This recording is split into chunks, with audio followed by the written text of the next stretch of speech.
Hola, soy Iván Carrillo, bienvenido a Los Observadores, el espacio para compartir lo sorprendente que hay en el mundo. Los Juegos Olímpicos ponen a competir no únicamente al cuerpo humano, sino también el conocimiento científico en torno al deporte. Hoy vamos a conversar con el doctor Demetrio Villanueva Ayala, director médico de la Clínica Cerebro, que nos hablará de desempeño humano, alto rendimiento y cómo a través de la ciencia y la tecnología es posible potenciar a nuestro organismo hasta límites insospechables. Esto es Los Observadores.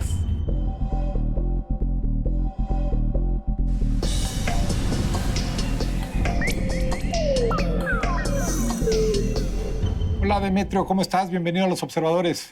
Hola, gracias por invitarme. Muy bien, muy contento de estar con ustedes. Hay que saber que cuando las competencias de alto nivel como los Juegos Olímpicos suceden, está en juego mucho más allá que las capacidades humanas, que es el conocimiento científico detrás de cada atleta, y sobre eso vamos a hablar. Y me gustaría comenzar que me explicaras qué es el alto rendimiento y qué es el desempeño humano. Bien, voy a empezar al revés, con desempeño humano y de ahí irme hacia el alto rendimiento. Perfecto.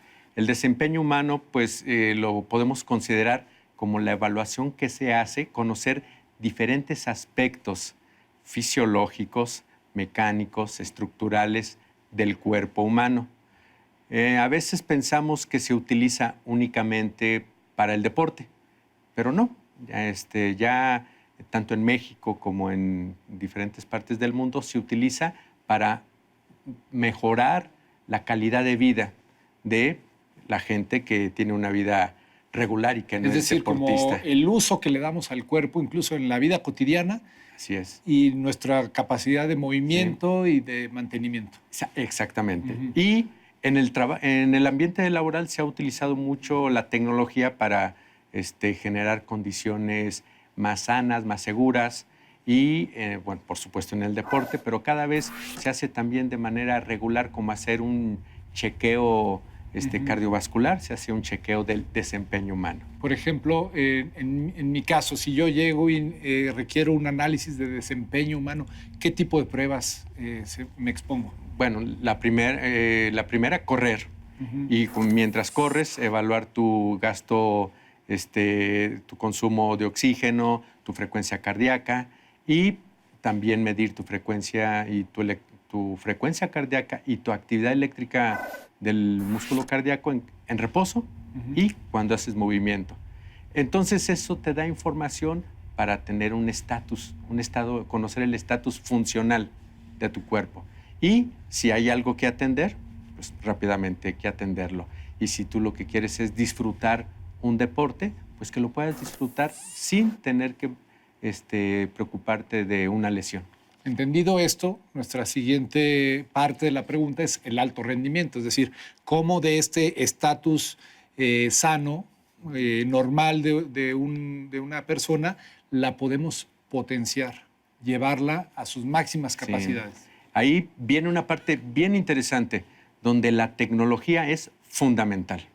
Es decir, cuando empiezas a trabajar con individuos que destacan en la actividad deportiva, le llamamos detección de talento. Okay. Pero no es suficiente el talento para ser exitoso. La mentalidad es fundamental, pero hay que apoyar esa mentalidad con una preparación física adecuada. Y para lograr esa preparación física que lleve a un desempeño deportivo exitoso, hay que vigilar muchos parámetros. A ver, dime cuáles son. A mí me interesa saber porque me parece que observamos aquí en este momento al ser humano como una máquina que hay que regular. Alrededor del atleta de alto rendimiento hay psicólogos, nutriólogos, fisiólogos, cardiólogos, fisioterapeutas, biomecánicos, médicos del deporte, médicos de rehabilitación, y todos confluyen de manera organizada con un entrenador y un preparador físico. Es decir, el cuerpo técnico que apoya al deportista. Entonces es muchísima información que se debe de coordinar para que se dé paso a paso en la preparación del atleta y llegar en su más alto nivel de desempeño a los Juegos Olímpicos. ¿Cómo puede un grupo técnico tan grande, tan complejo como el que me platicas, prever que ese día exactamente el atleta va a estar en su mejor momento? Hay metodólogos y hay los entrenadores que definen cuáles son los ciclos. Y entonces ellos definen qué van a hacer en cada una de las etapas.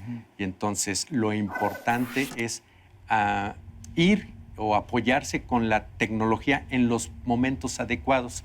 Normalmente, ¿quién lo decide? El entrenador. Entonces decide, hoy voy a ver al fisiólogo, ahora dentro de un mes voy a ver al especialista en desempeño humano para ver mi capacidad cardiovascular. Al siguiente mes voy a ver al biomecánico para ver la técnica que estoy desarrollando. Y después voy a ver al nutriólogo y después al psicólogo. Y en realidad lo que se debe de organizar es una secuencia, unos ciclos de trabajo y de monitoreo por los diferentes especialistas. Demetrio, muchas veces esta estrategia, como la planteas, se hace pensando en mejorar a lo mejor un segundo o una décima o centésima de segundo. O sea, a ese nivel de especificación llega el deporte, la ciencia en el deporte.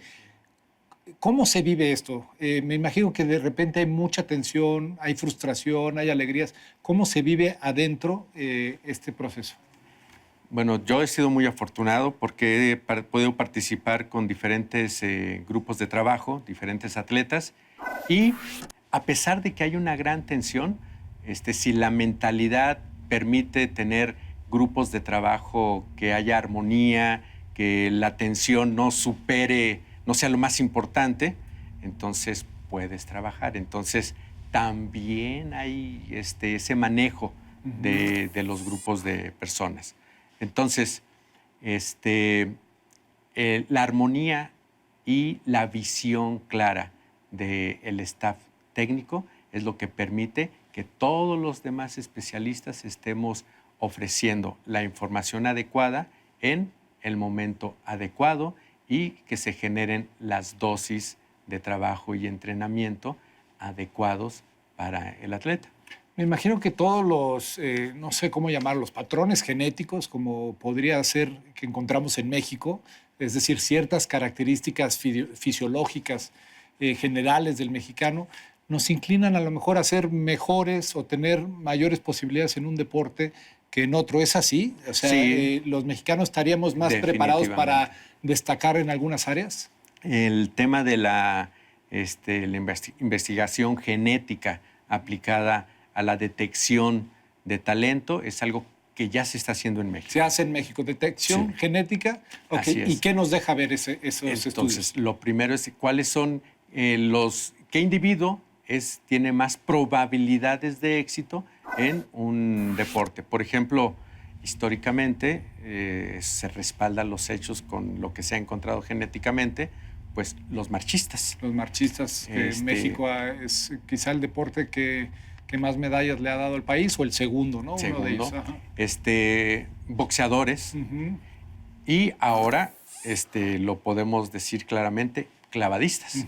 Claro. Hay un historial que... ¿Y qué características fisiológicas nos llevan a destacar en esos deportes? ¿Por qué somos buenos?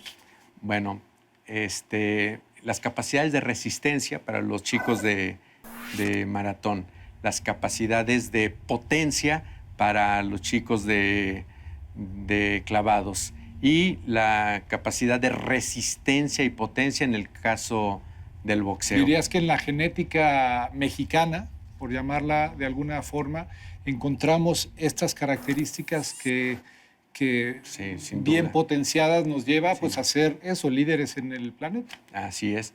Y afortunadamente ya hay un grupo de personas en Centro Nacional de Alto Rendimiento, de la CONADE, donde empiezan a trabajar con ese tipo de información.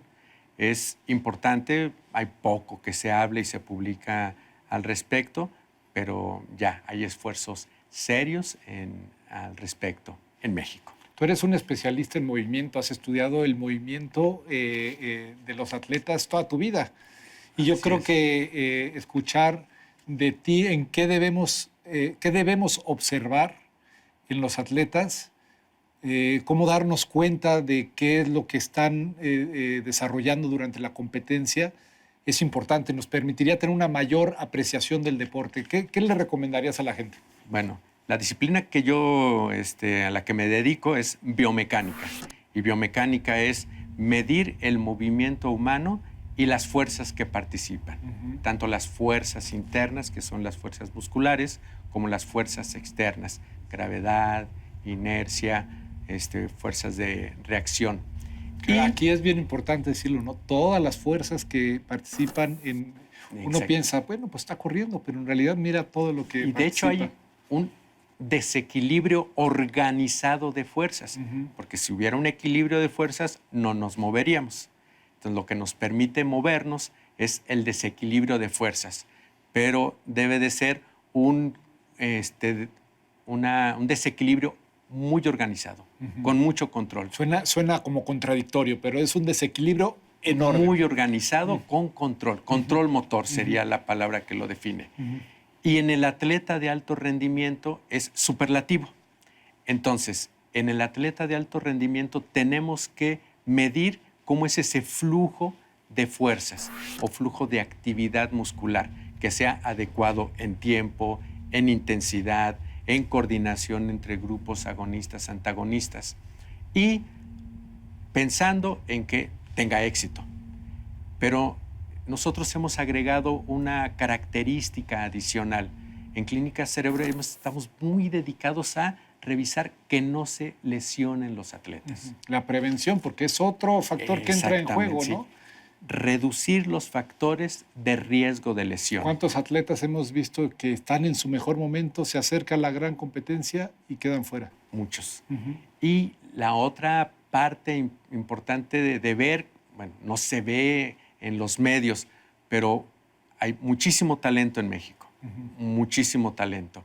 Y en ocasiones, cuando no lo cuidamos, cuando no se hacen las evaluaciones biomecánicas, morfofuncionales, de desempeño humano, de nutrición, de la parte psicológica, o sea, aplicación de la ciencia en diferentes momentos, perdemos el talento por alguna lesión, por algún estado de ánimo. Sin estímulo, todo este talento se irá por la alcantarilla. Sí, desafortunadamente suele suceder. Entonces, si regresamos al alto rendimiento, entonces tienen el talento, tienen la mentalidad, tienen los apoyos. Entonces, lo que hay que cuidar es que no se lesionen, reducir los factores de riesgo de lesión. Lo interesante de este enfoque es que generalmente el reducir los factores de riesgo de lesión aumenta el desempeño. Entonces es una sana combinación y ahí la tecnología juega un factor determinante porque no lo puedes ver todo. Por ejemplo, la actividad muscular solamente a través de electrodos que te permitan durante el movimiento ver la secuencia de esa actividad. Las fuerzas que se desarrollan hay que medirlas, hay que hacer cálculos para saber que las fuerzas están en los valores adecuados. La velocidad angular.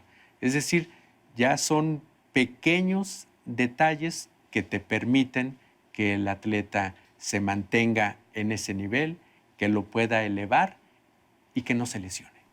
Pues ahí está un conocimiento que, como Demetrio hoy nos ha platicado, pues implica a un gran equipo, mucha concentración, muchas estrategias, y yo te agradezco que lo hayas compartido con nosotros, Demetrio. No, un placer y cuando guste. Muchas gracias. Los observadores, el espacio para compartir lo sorprendente que hay en el mundo.